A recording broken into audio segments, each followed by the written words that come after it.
A história de Débora é frequentemente lembrada como um exemplo de liderança feminina em tempos antigos, mas os detalhes que a cercam revelam uma trama muito mais sombria e complexa. Vamos explorar os eventos registrados no livro de Juízes, capítulos 4 e 5, de uma maneira direta e sem sensacionalismo. Para compreender plenamente a magnitude da intervenção divina e humana que estava por vir, precisamos primeiro mergulhar no cenário de desespero que dominava Israel. A nação estava sob o jugo de uma tirania militar implacável, uma força que parecia invencível e que havia silenciado qualquer esperança de liberdade. Este era o pano de fundo para o surgimento de uma profetisa e um juízo iminente. Por 20 anos, Israel sofreu sob o poder de Jabim, rei de Canaã, que reinava em Hazor. A verdadeira força de sua opressão, no entanto, era personificada por seu comandante, Sísera. Ele possuía 900 carros de ferro, uma tecnologia militar de ponta para a época que lhe conferia uma vantagem esmagadora nas planícies. Essa força era usada para oprimir cruelmente os israelitas, tornando as estradas inseguras e a vida cotidiana insuportável. O conceito de juiz em Israel neste período era diferente de um magistrado moderno.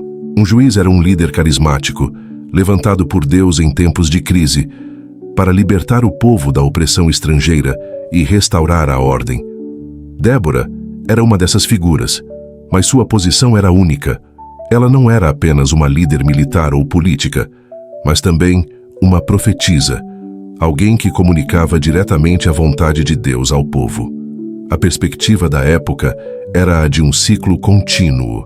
O povo de Israel se afastava de Deus, caía sob o domínio de um poder opressor, clamava por socorro e, em resposta, Deus levantava um libertador. A história de Débora se encaixa perfeitamente nesse padrão, mas com uma reviravolta notável. A liderança central era exercida por uma mulher que julgava o povo sentada debaixo de uma palmeira entre Ramá e Betel. Imagine um país ocupado por uma superpotência militar. Os carros de ferro de Sísera seriam o equivalente a tanques modernos dominando um exército de infantaria leve. Qualquer tentativa de rebelião nas planícies seria suicídio. Essa superioridade tecnológica criava um estado de paralisia e medo, explicando por que a opressão durou 2 décadas, sem uma resistência eficaz por parte das tribos israelitas. Débora convocou Baraque, filho de Abinoão da tribo de Naftali, e entregou-lhe uma ordem divina direta e clara. Ele deveria reunir 10.000 homens das tribos de Naftali e Zebulon e posicioná-los no Monte Tabor.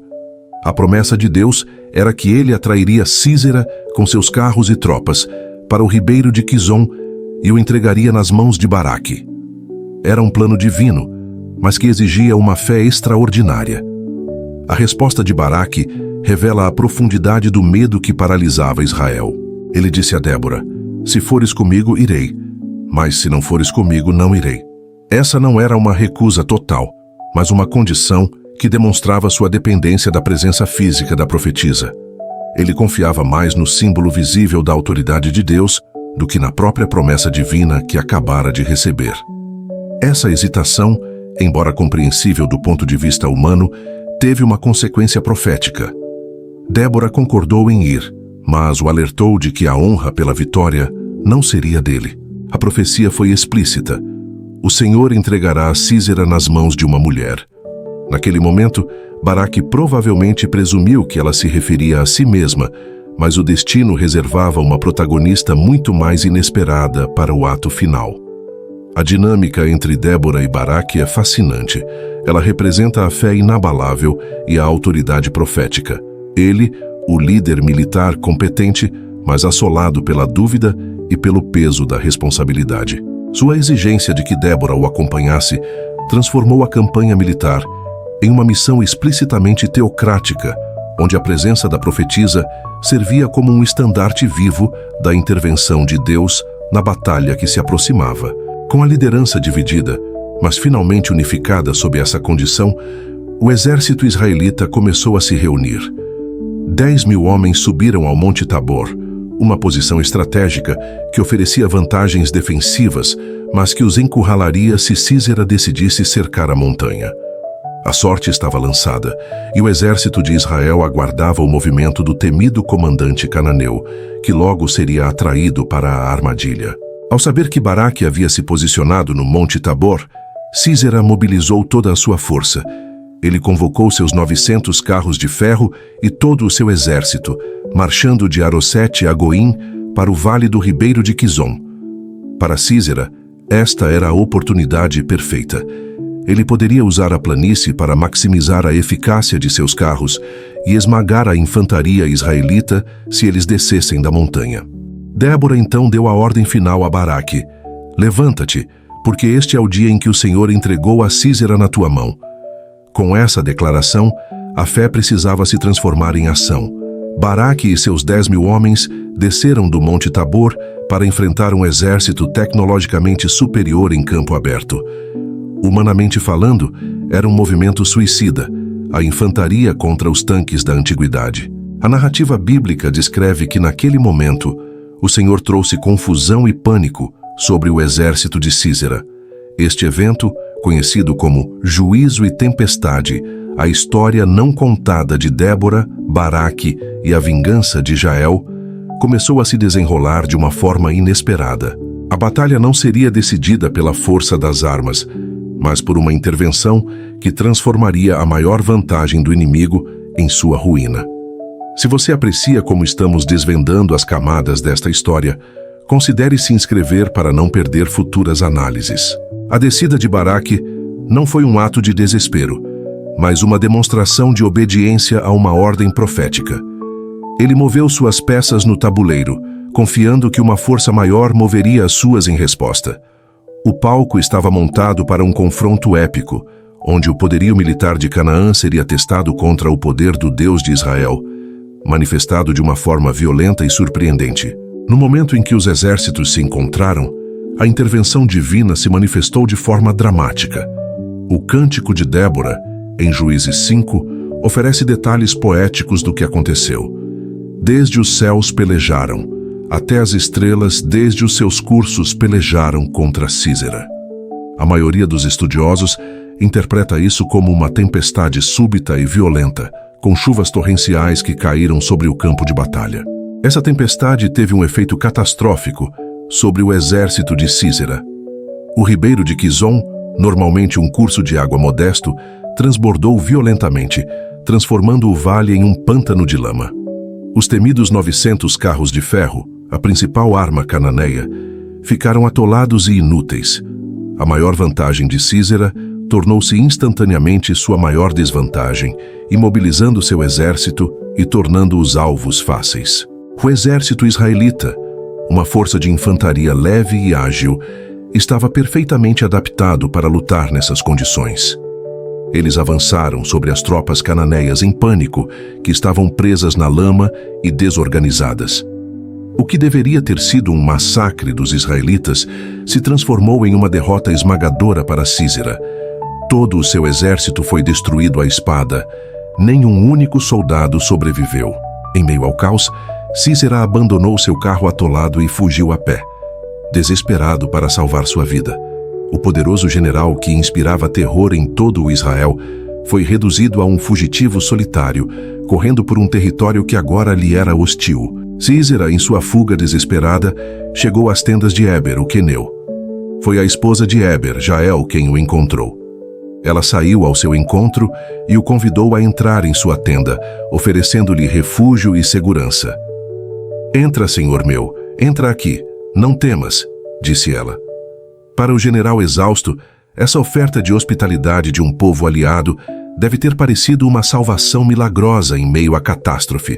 A hospitalidade no Antigo Oriente Médio era um código sagrado e inviolável. Oferecer abrigo a alguém, especialmente dentro de sua própria tenda, era uma promessa implícita de proteção contra todos os inimigos. Sísera, confiando nessa tradição milenar e na aliança política de seu rei com os queneus, aceitou a oferta de Jael sem hesitar. Ele pediu água, e ela, indo além, ofereceu-lhe leite, uma bebida mais nutritiva e que induz ao sono. Com uma falsa sensação de segurança, Sísera se deitou e Jael o cobriu com um manto. Ele ainda deu uma última instrução: pedindo que ela ficasse à porta da tenda e negasse sua presença caso alguém perguntasse. Esgotado pela batalha e pela fuga, e confortado pelo leite e pelo abrigo, o temido comandante cananeu caiu em um sono profundo, vulnerável pela primeira vez em muitos anos. O que se passa na mente de Jael neste momento é objeto de intenso debate. Estaria ela agindo por oportunismo, percebendo que a maré da guerra havia virado? Ou seria um ato de lealdade a Israel, considerando que os queneus eram descendentes do sogro de Moisés? O texto bíblico não detalha suas motivações, apresentando apenas suas ações, que são rápidas, calculadas e absolutamente letais. Enquanto Sísera dormia profundamente, Jael agiu com uma determinação fria e precisa. Ela pegou uma estaca de tenda, uma das ferramentas comuns de seu cotidiano nômade, e um martelo. Aproximou-se silenciosamente do general adormecido. Ela cravou a estaca na têmpora de Sísera com força suficiente para atravessar sua cabeça e fixá-la no chão. O texto bíblico é direto e não poupa detalhes sobre a brutalidade da ação. O poderoso comandante, que comandava 900 carros de ferro, morreu de forma ignominiosa. Não em batalha gloriosa, mas em um sono vulnerável pelas mãos de uma mulher em sua própria tenda. Logo depois, Baraque, que estava em perseguição a Sísera, aproximou-se do acampamento. Jael saiu ao seu encontro e o convidou a ver o homem que ele procurava. Ao entrar na tenda, Baraque viu seu inimigo morto, com a estaca atravessada em sua cabeça. Naquele momento, a profecia de Débora se cumpriu de forma literal e irrefutável. A honra final da vitória não foi para o general, mas para uma mulher. Com a morte de Sísera e a destruição de seu exército, o poder do rei Jabim foi quebrado permanentemente. O livro de Juízes relata que, a partir daquele dia, a mão dos israelitas prevaleceu contra o rei de Canaã, até que o destruíram completamente.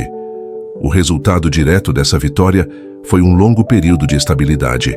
A terra teve paz por 40 anos, um ciclo completo de descanso e restauração para a nação. Ao refletir sobre o juízo e tempestade, somos confrontados com a dura realidade de que a intervenção divina, segundo a narrativa, pode ser violenta e perturbadora. A história não oferece respostas fáceis, mas nos força a lidar com a complexidade da soberania de Deus, da responsabilidade humana e da brutalidade que pode acompanhar a busca por justiça e libertação em um mundo imperfeito. Os resultados esperados nem sempre chegam pelas mãos que esperamos.